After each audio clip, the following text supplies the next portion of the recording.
25,000 रुपए के बजट में कौन सा स्मार्टफोन लिया जाए? Nothing phone 3A, iQOO Neo 10R या Vivo T3 Pro, तीनों ही यार 25,000 रुपए के अराउंड मिल जाते हैं। प्राइसिंग में जरूर से आपको डिफरेंस मिलेगा, बट तीनों में से बेहतरीन कौन सा स्मार्टफोन है? उससे पहले बता देता हूं कि नथिंग के ही बॉक्स के अंदर आपको चार्जर नहीं मिलेगा। बाकी दोनों स्मार्टफोन आपको बॉक्स के अंदर चार्जर भी देते हैं और प्राइसिंग में आप चार्जर की कॉस्ट जरूर से ऐड कर लेना। फिलहाल इतनी चीज क्लियर है कि सबसे महंगा थोड़ा सा iQOO आपको मिल जाएगा और सबसे सस्ता आपको Vivo मिल जाएगा। ये चीज क्लियर हो जाती है तो सबसे पहले बिल्ड और डिजाइन भी क्लियर कर लेते हैं। देखो, बैक से दिखने में तो यार आपकी चॉइस होगी कि तीनों में से कौन सा ज्यादा अच्छा आपको लग रहा है। नथिंग भी लग सकता है, iQOO भी लग सकता है और Vivo भी लग सकता है। वैसे एक चीज क्लियर कर दूं, Vivo और iQOO Z9s Pro दोनों ही सेम स्मार्टफोन है, तो उधर आप कंफ्यूज बिल्कुल भी मत होना। बट हाँ, बैक से दिखने में कौन सा अच्छा लग रहा है कमेंट करके बता देना। जा रहे हो तो यार वो सब्सक्राइब वाला बटन भी साथ में जरूर से दबा देना। बट इतनी हेल्प मैं आपकी जरूर से कर सकता हूं कि तीनों में सबसे हल्का अगर आप स्मार्टफोन देख रहे हो या सबसे हैंडियर यूज करने में अगर आप देख रहे हो, Vivo T3 Pro आपको मिलेगा। मतलब ये स्मार्टफोन है जो कि साइड से कर्व्ड के साथ भी आता है और इसका वेट भी अराउंड 185 ग्राम रहता है। वैसे बैक में इसमें प्लास्टिक आता है, ओवल शेप वाला आपको यहाँ पे कैमरा मॉडल मिलेगा और ये सिमिलर है iQOO जैसा, आपको कैमरा मॉडल दोनों में ही सेम टू सेम लगेगा। बट हाँ, ये सबसे हल्का है, कर्व्स के साथ है, तो इजी टू यूज वाला ये स्मार्टफोन सबसे ज्यादा बनता है। बट जहां पे नथिंग की बात आती है या iQOO की बात आती है, देखो बैक से दिखने में नथिंग थोड़ा सा वो अपना अलग ही लुक लेके आता है। अच्छा लगेगा तो लगेगा, वरना कुछ लोगों को बुरा लगेगा तो बुरा लगेगा, तो उस हिसाब वाला डिजाइन है। जहां पे iQOO में देखोगे एक सटल सा डिजाइन आता है, मोस्टली लोग इसको पसंद करेंगे, जैसा हम मार्केट में देखते आ रहे हैं उस टाइप वाला डिजाइन है। बट इसकी सबसे बड़ी चीज है ये है ना कि इसका वेट अंडर 200 ग्राम रखा हुआ है, बट इसकी बैटरी 6400 mAh वाली भी दे दी है, तो उस हिसाब से यहाँ पे iQOO थोड़ा बेटर हो जाता है। हाँ, इसका भी जो बैक पैनल है पॉलीकार्बोनेट वाला मिलता है, प्लास्टिक है, थोड़े से स्मचेस वगैरह विजिबल होते हैं, बट स्क्रैचेस एज सच आपको इसके अंदर विजिबल नहीं होंगे। बट जहां पे नथिंग की बात आती है, जैसे मैंने बताया, बैक से थोड़ा सा अलग सा डिजाइन आपको मिलेगा। मिडिल फ्रेम इसका प्लास्टिक का है,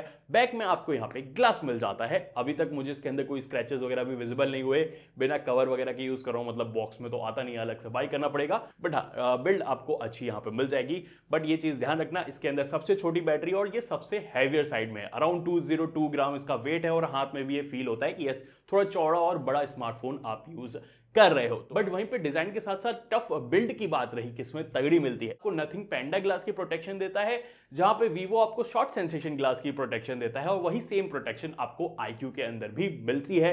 तो प्रोटेक्शन वाइज तीनों ही सिमिलर टाइप के आपको चलते हुए मिलेंगे। इवन जो IP रेटिंग है तीनों में ही सिमिलर IP64 की रेटिंग मिल जाती है। और वैसे एक चीज और भी है कि यार नथिंग में बैक में आपको वो ग्लिफ लाइटिंग मिल जाती है, जो कि अलग सा इफेक्ट देती है, नोटिफिकेशन वगैरह के लिए यूजफुल है। इवन वॉल्यूम स्लाइडर के लिए भी यहाँ पे काफी ज्यादा मजेदार रहती है। इवन इन्होंने एक और बटन एसेंशियल की यहाँ पे ऐड करी है, जिससे AI वाली चीजें थोड़ी बहुत आप इनके स्पेस में जाके ऐड कर सकते हो। उतनी ज्यादा पर्सनली मेरे को यूजफुल नहीं लगी, अब आपके लिए लग सकती है। जैसे ग्लिफ लाइफ कुछ लोगों के लिए यूजफुल है, कुछ लोगों के लिए नहीं है। वैसे ये बटन कुछ लोगों के लिए यूजफुल है, कुछ लोगों के लिए नहीं है। अब ये कस्टमाइज हो सकता था ना, तो बहुत ज्यादा मजा आता। मतलब समझ सकते हो, अगर ये कस्टमाइज हो रहा है, मैं इसको साइलेंट कर रहा हूँ, पूरा आईफोन वाली याद आ जाएगी, वो चीज होती थोड़ा और बेहतरीन हो सकता था। बट जहां पे बात आती है डिस्प्ले की, देखो यहां पे भी थोड़े से चेंजेस हैं।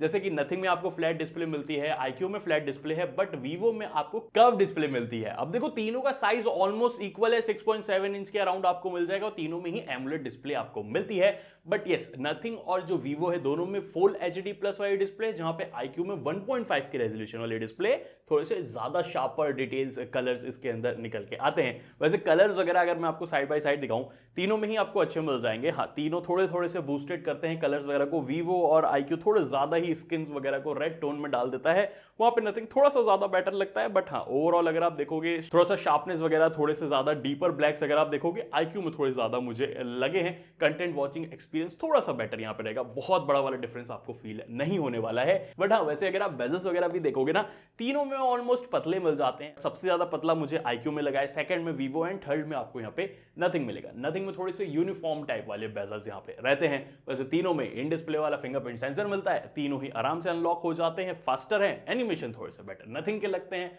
बाकी आपको किसके अच्छे लग रहे हैं कमेंट करके यार बता दिया करो, क्योंकि यार आपको बता देता हूं कि स्पीकर किसके बेहतरीन है। देखो स्टार्टिंग में कंफ्यूजन बहुत ज्यादा थी, तीनों में ही डुअल स्पीकर्स आपको मिल जाते हैं और तीनों ही लाउड होते हैं। अगर सबसे ज्यादा लाउडनेस के मामले में मुझसे पूछोगे, वो आपको नथिंग यहां पे मिल जाएगा, सबसे ज्यादा लाउड हो जाता है, बेहतरीन क्वालिटी भी निकल के आती है। बट अगर आप मुझसे बैलेंस साइड में पूछोगे कौन निकल के आता है, you won't believe it, iQOO का यहाँ पे स्पीकर लाउड होता है और बैलेंस भी यहाँ पे इसका बेस जो है मेंटेन करके रखता है। वीवो का स्पीकर मैं कहूंगा वो एवरेज साइड में रहता है। इवन वीवो के अंदर जो हैप्टिक्स है, टाइपिंग मोटर जो है वो भी एवरेज साइड में है, जहां पे नथिंग में और iQOO में थोड़ी बेटर मिल जाती है। वैसे अगर आप आउटडोर विजिबिलिटी देखोगे तो यार आप मुझे चेक करके बताओ आपको किसकी सबसे ज्यादा ब्राइटर लग रही है आउटडोर के मामले में। वैसे तीनों ही डायरेक्ट सनलाइट के अंदर इजीली विजिबल हो जाते हैं, कोई दिक्कत आपको नहीं आएगी। लेकिन हाँ, जहां पे नेटवर्क कनेक्टिविटी की बात रही, वैसे 5G के नेटवर्क कांस्टेंट तीनों के ही अंदर मिले, बट हाँ 5G++ का सपोर्ट मुझे iQOO में ज्यादा कांस्टेंट मिल रहा था। वैसे NFC का सपोर्ट सिर्फ नथिंग देता है, बाकी कोई स्मार्टफोन नहीं देता है। वैसे SD कार्ड का भी सपोर्ट कोई और नहीं देता है। बट जहां पे परफॉर्मेंस वाली बात आती है, कौन सा अच्छा परफॉर्मेंस देता है, देखो नथिंग के अंदर आपको स्नैपड्रैगन का 7S Gen 3 वाला प्रोसेसर मिल जाएगा, वीवो के अंदर आपको स्नैपड्रैगन 7 Gen 3 वाला प्रोसेसर मिल जाएगा, जहां पे iQOO में आपको स्नैपड्रैगन 8S Gen 3 वाला प्रोसेसर मिलता है। अब जिस हिसाब से मैंने नाम लिया ना, उस हिसाब से आप हायर अप भी यहां पे पहचान सकते हो थोड़ा सा। मतलब अगर मैं आपको एंथुतु स्कोर दिखाऊं, देखोगे iQOO सबसे ज्यादा स्कोर कर रहा है, सेकंड पे वीवो एंड थर्ड पे आपको नथिंग यहां पे मिल जाएगा। बट मेजर डिफरेंस आता है ना स्टोरेज में, रीड एंड राइट स्पीड में देखोगे iQOO में 4.1 मिलती है, जहां पे बाकी दोनों में UFS 2.2 की ही स्टोरेज मिलती है, तो स्लोअर थोड़ा सा हो जाता है। बट क्या ये स्लोनेस आपको डे टू डे में कुछ पता चलेगी? देखो सबसे पहले ना अपन यहाँ पे नथिंग और वीवो का साथ में आपको ऐप ओपनिंग दिखाता हूं। मतलब दोनों में देखो आपको ऐप ओपनिंग और क्लोजिंग एनिमेशन मिल जाते हैं। बट यहाँ पे जब मैं एप्स को एक साथ ओपन कर रहा हूं ना, एक चीज आप नोटिस करोगे कि नथिंग एप्स को फास्टर ओपन कर रहा है वीवो के कंपैरिजन में। इवन यार एनिमेशन पे भी ध्यान दोगे ना, तो नथिंग के एनिमेशन ज्यादा स्मूदर निकल के आते हैं, वीवो के यार थोड़े से कभी कभी शिटरी भी यहाँ पे हो जाते हैं।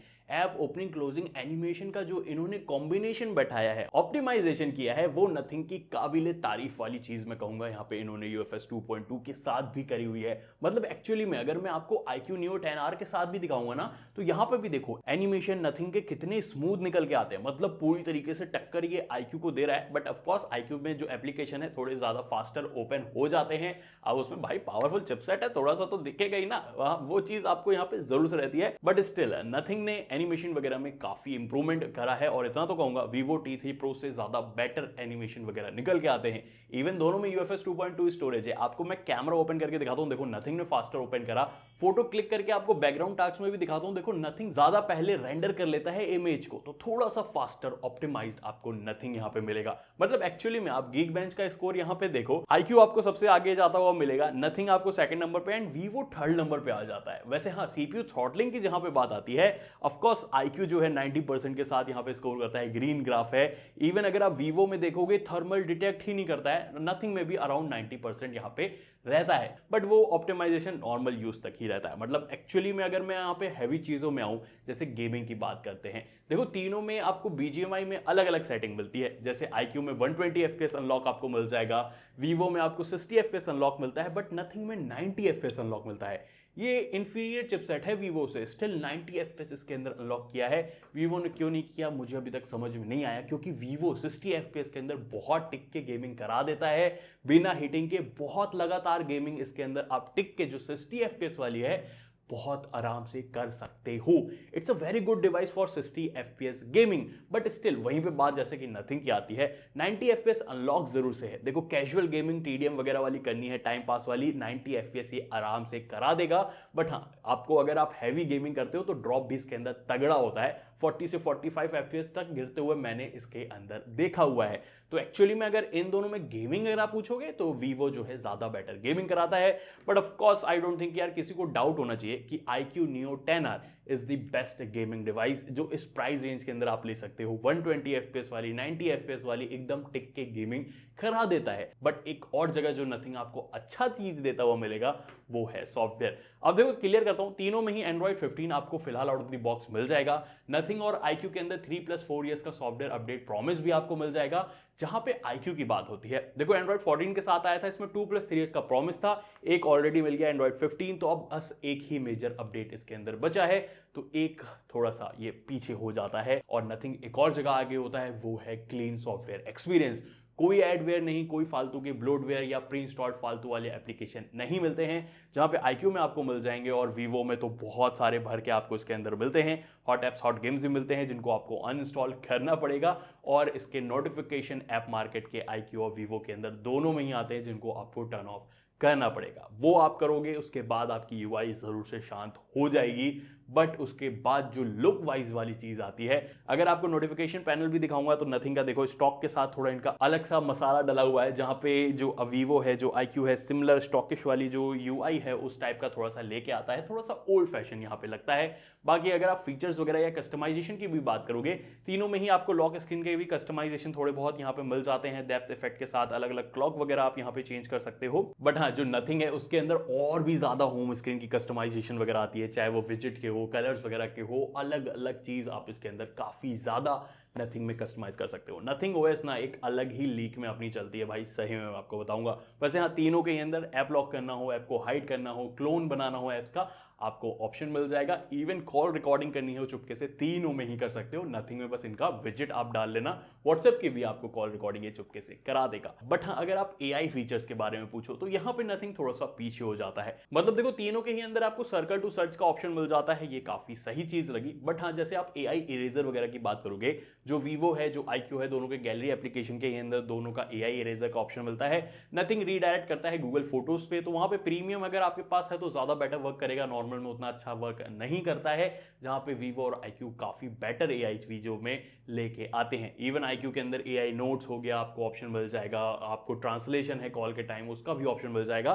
तो AI में IQ और Vivo थोड़े से आगे निकल जाते हैं। लेकिन जहां पे बात आती है कैमरास की, कौन सा ज्यादा बेहतरीन निकल के आता है, देखो नथिंग के अंदर आपको 50 मेगापिक्सल का मेन सेंसर OIS के साथ आता है, 50 मेगापिक्सल का आपको 2x टेलीफोटो और 8 मेगापिक्सल का अल्ट्रा वाइड कैमरा मिलता है।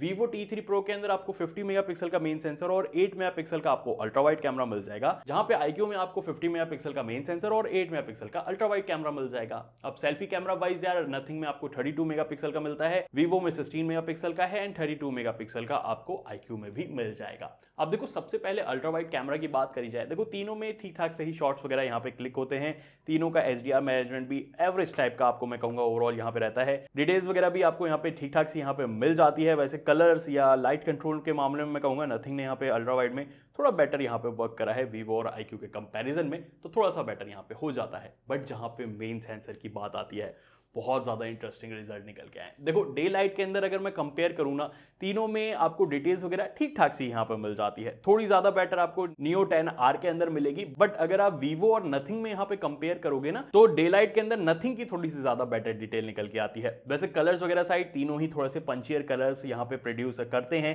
रियल टू लाइफ वाले भाई तीनों में किसी में नहीं है, और तीनों में ही इमेजेस दिखने में भी अच्छी लगती है। वैसे लाइट कंट्रोल के मामले में भी तीनों ठीक ठाक सा वर्क कर लेते हैं, बट नथिंग कभी कभी थोड़ा सा फेल हो जाता है अगर एकदम हार्श लाइटिंग फेस पे पड़ती है तो। इवन जब HDR मैनेजमेंट की बात रही ना, बैकग्राउंड में बहुत हार्श लाइटिंग है। एक्चुअली में सबसे ज्यादा बेटर अगर आप पूछोगे तो IQ 10R है, सेकंड नंबर पे मैं Vivo T3 Pro को रखूंगा एंड थर्ड पे यहाँ पे मैं नथिंग को रखूंगा। नथिंग ने वर्क तो काफी सही करा है, बट हाँ, फेस को जो एडजस्ट करना है वो IQ और Vivo की ट्यूनिंग थोड़ी ज्यादा बेटर तरीके से कर देती है। बाकी उसके अलावा नथिंग के जो शॉट्स वगैरह हैं थोड़े से इनकंसिस्टेंट भी मुझे फील हुए हैं, जहां पे कभी तो बहुत अच्छी इमेज निकल आती है, कभी थोड़े से डार्कर साइड में इमेजेस वगैरह चली जाती है। बट इस चीज से अगर हम हट के लो लाइट के अंदर जाए, यहाँ पे मेजर चीज एक नोटिस हुई कि नथिंग भाई डिटेल्स वगैरह दे नहीं पा रहा है लो लाइट के अंदर। मतलब अगर आप एक्चुअली में IQ और Vivo के साथ भी कंपेयर करोगे ना, तो दोनों में ज्यादा बेटर डिटेल मिल रही है। नथिंग डिटेल्स को यहाँ पे रिटेन लो लाइट के अंदर खास करके नहीं कर पा रहा है। इवन अगर आप एक्सट्रीम लो लाइट में देखोगे, या जैसे मैंने मॉल वगैरह के अंदर क्लिक करी है, वहां पे भी अगर आप कलर्स वगैरह के साथ भी देखोगे, ऑफकोर्स IQ की इमेज सबसे ज्यादा बेस्ट निकल के आ रही है, सेकंड नंबर पे यहाँ पे Vivo की है, थर्ड नंबर पे नथिंग की रहती है, जो कि यार काफी ओवर कॉन्ट्रास्टी ट्यून भी निकालती है और डिटेल्स वगैरह के मामले में बिल्कुल कम यहाँ पे हो जाता है। आई मीन यार, नथिंग ने डे लाइट में तो देखो अच्छा वर्क करा है, बट लो लाइट में पता नहीं क्या हो जाता है, डिटेल्स को वो रिटेन ही नहीं कर पा रहे हैं। और यही सिमिलर चीज मैंने पोर्ट्रेट मोड के अंदर भी देखी। अब देखो नथिंग में 2x डेडिकेटेड पोर्ट्रेट का ऑप्शन मिल जाता है, इवन उससे ऊपर भी 2x 3x तक भी आप जा सकते हो, बट यहाँ पे डिटेल ही नहीं आती है। मतलब आपको अगर मैं नॉर्मल जैसे मॉल वगैरह में मैंने क्लिक करी, यहाँ पे अगर आप 2x में भी नोटिस करोगे ना, आपको IQ और Vivo में ज्यादा बेटर डिटेल और डेप्थ मिल जाएगी, जो कि यार नथिंग उतनी अच्छी तरीके से प्रोड्यूस ही नहीं कर पा रहा है। और कलर्स वगैरह को भी काफी ज्यादा चेंज कर देता है, जहां पे ये थोड़ा सा एक येलोइश टोन लगा देता है, बैकग्राउंड में भी पूरे अलग कलर्स यहां पे निकल के आते हैं, जिस मामले में यार IQ और जो Vivo है बहुत बेटर तरीके से फेस को रिटेन करते हैं, कलर्स को मैनेज करते हैं। HDR ऑफ कोर्स उसमें अच्छा ही आपको मिल जाएगा। और नथिंग में ना जो 2x से ऊपर जो शॉट दिए हुए हैं, ज्यादातर मेरे यार शेक ही निकल के आए हैं, अच्छी डिटेल्स उसमें नहीं निकल के आई है। तो ओवरऑल चीज तो ये निकल के आई है कि नथिंग का फिलहाल कैमरा काफी इनकंसिस्टेंट परफॉर्म कर रहा है और लो लाइट में तो बहुत ज्यादा इंप्रूवमेंट की जरूरत है। सबसे बेस्ट भाई iQOO Neo 10R का निकल के आ रहा है। सेकंड पे Vivo T3 Pro को यहाँ पे मैं रखूंगा। बाकी जहां पे सेल्फी कैमरा वाइज यहाँ पे बात रहती है, देखो एक बार को दिखने में तो यार देखो तीनों के शॉट्स वगैरह मुझे काफी ज्यादा सही लगे। डिटेल्स वगैरह iQOO भी अच्छी तरीके से निकाल रहा है, इवन Vivo ने भी यहाँ पे डिटेल्स वगैरह में कोई भी कमी नहीं छोड़ी है। नथिंग भी यहाँ पे ठीक वर्क करता है, बट नथिंग ना थोड़ा एक तरीके का फिल्टर लगा देता है। अगर एकदम हार्श लाइटिंग फेस पे आ रही है तो पूरी येलो ही येलो हो जाती है। जहां पे जो कलर्स को अच्छे से मैनेज करता है ना स्किन टोन के साथ, iQOO और Vivo ज्यादा बेटर तरीके से यहाँ पे करते हैं। वैसे यार iQOO मैंने देखा है थोड़ी डिटेल की कमी यहाँ पे जरूर से है, जो कि नथिंग थोड़ा बेटर यहाँ पे वर्क कर लेता है। वैसे लो लाइट के अंदर भी देखोगे तीनों के ही शॉट्स ठीक ठाक से यहाँ पे मिल जाते हैं। iQOO यहाँ पर मैं कहूँगा ज़्यादा बेटर भाई डिटेल को मैनेज करके निकाल रहा है, और एज डिटेक्शन वगैरह भी iQOO के साइड में थोड़ा सा ज़्यादा बेटर रहता है। और Vivo यहाँ पे ना थोड़ा सा कॉन्ट्रास्टी ट्यून ज़्यादा निकालता है। बैक में तो उन्होंने सही मैनेज करा है, बट फ्रंट में पता नहीं क्यों Vivo T3 Pro अच्छे से सेल्फी मैनेज नहीं कर पा रहा है। यहाँ पे यार टॉप पे देखो अभी भी मैं iQOO रखूंगा और सेकंड पे मैं नथिंग को यहाँ पे सेल्फी कैमरा वाइज ओवरऑल रखूंगा। बट जहाँ पे वीडियो की बात रही, देखो बैक कैमरा से तीनों में वैसे 4K वीडियो रिकॉर्डिंग होती है, बट सिर्फ 60 FPS में यहाँ पे iQOO Neo 10R ही कर सकता है, बाकी दोनों 30 FPS तक ही लिमिटेड रहती है। अरे अरे इधर ही तो फेस पे लाइटिंग पड़ रही है, तो देखो कौन मेरे फेस को ज्यादा अच्छी तरीके से मैनेज कर पा रहा है, और थोड़ा एकदम डायरेक्ट मेरे फेस पे देखो अब पड़ रही है जहाँ पे मुझे दिखाई भी नहीं दे रहा। अब कौन अच्छे से मैनेज कर रहा है। अब वैसे अगर मैं बैकग्राउंड में आ जाऊँ, जब बैकग्राउंड में मेरे लाइट आ रही है, तो अब देखो अब कौन अच्छे से यहाँ पे मैनेज कर पा रहा है। बट हाँ थोड़ा सा हम चल के भी देखते हैं तो स्टेबिलिटी थोड़ी सी पता चल जाएगी कौन अच्छे से यहाँ पे कर पा रहा है। बाकी अगर आप ओवरऑल वीडियो देखोगे ना तो तीनों में ही ठीक वीडियो निकल के आ रही, बट नथिंग में मैंने नोटिस करा है थोड़ा सा रेडिश टोन ज्यादा लगा देता है। वैसे स्टेबलाइजेशन भी यार नथिंग का थोड़ा सा बेटर यहाँ पे मुझे ओवरऑल फील हुआ है। वैसे हाँ कलर शिफ्ट वगैरह मेजर है तीनों में से, साथ कोई नहीं मिला तो कलर्स वगैरह भी ठीक तीनों में ही मिल जाते हैं। सबसे बेटर आप बताओ कौन सी लग रही है। डिटेल्स वाइज तो यार मुझे iQOO की थोड़ी ज्यादा बेटर लगी। वैसे फ्रंट सेल्फी कैमरा अगर आप देखोगे तो iQOO ही है जो कि 4K वीडियो रिकॉर्ड कर सकता है, बाकी दोनों 1080p तक ही लिमिटेड आपको मिल जाएंगे। और यहाँ पे वीडियो रिकॉर्डिंग वाइज एक चीज तो जरूर से मैंने नोटिस करी है, iQOO थोड़ा जूम इन ज्यादा करता है, जहां पे नथिंग है और जो Vivo है थोड़ा सा जूम आउट रहता है तो ज्यादा वाइडर कैप्चर कर पाता है।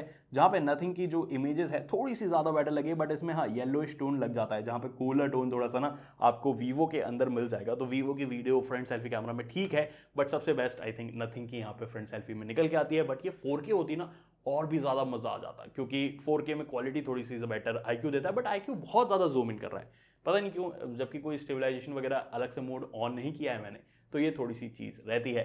बट इन दी एंड जहां पे बैटरी की बात आती है, अब देखो क्लियर थोड़ी सी चीज आपको कर देता हूं। सबसे बड़ी बैटरी iQOO Neo 10R की 6400 mAh की मिलती है। 10 आवर्स प्लस का बैटरी बैकअप आराम से निकाल सकते हो। जो Vivo T3 Pro है 5500 mAh बैटरी के साथ आता है, और इसके अंदर भी आराम से 8 आवर्स की बैटरी आप निकाल सकते हो। जो नथिंग है फिलहाल आपको देता है 5000 mAh बैटरी, और इसका भी बैटरी बैकअप अराउंड 6 से 7 घंटे का बीच का रहता है। तो सबसे बेटर बैटरी बैकअप iQOO में आपको मिल जाएगा। वहीं पे जहां चार्जिंग की भी बात आती है, देखो इन द बॉक्स नथिंग में कोई चार्जर नहीं मिलता है। 50 वॉट की चार्जिंग को सपोर्ट करता है, 1 घंटे के अंदर ही ये फुल चार्ज कर देता है। और जहां पे iQOO है और जो Vivo है दोनों ही 80 वॉट की चार्जिंग आते हैं, और दोनों ही 1 घंटे के अंदर फुल चार्ज हो जाते हैं। तो उधर उतना कोई डिफरेंस नहीं है, बट बैटरी में iQOO Neo 10R बेटर निकल के आता है। अब देखो एक चीज यहां पे थोड़ी सी मैं आपके लिए जरूर से क्लियर करूंगा, अगर आप बैलेंस फोन देख रहे हो, 25,000 रुपए का बजट है, उससे थोड़ा ऊपर आप जा सकते हो, आपके लिए इजी चॉइस है iQOO Neo 10R। बट अगर यहां पे आपको थोड़ी सी कंफ्यूजन है, नथिंग फोन लिया जाए यहां पे या Vivo T3 Pro लिया जाए, कौन सा ज्यादा बेटर स्मार्टफोन है। देखो अगर आप कैमरा अभी थोड़े टाइम के लिए काम चला सकते हो कि कैमरा अभी अच्छा नहीं है, आगे चल के थोड़ा अच्छा हो जाएगा, जहां तक मुझे लगता है नथिंग ये कर देता है, तो आप नथिंग फोन 3A ले लो, क्योंकि इसकी जो नॉर्मल ऑप्टिमाइजेशन भी है अच्छी मिल जाती है। अभी सॉफ्टवेयर अपडेट भी इसके ज्यादा रेगुलर और लॉन्गर पीरियड ऑफ टाइम के लिए यहाँ पे आएंगे, और क्लीनर साइड में भी मिलता है। जहाँ पे Vivo अभी फिलहाल इसका इक्का कार्ड वही कैमरा है, और कैमरे के साथ जो परफॉर्मेंस का कॉम्बिनेशन है वो थोड़ा सा ज्यादा यहाँ पे मिलता है। बाकी ओवरऑल अगर आपका कोई कंफ्यूजन बचा है तो कमेंट करके पूछ लेना। वीडियो पसंद आई है तो यार लाइक शेयर किए बिना कहीं मत जाना। Till then take care, bye bye. वैसे एक राय आपके लिए, 256 GB 2025 में खरीदो, 128 GB को टाटा बाय बाय बोलो, आपके लिए ज्यादा बेटर रहेगा, क्योंकि किसी में भी SD कार्ड स्लॉट नहीं आता है।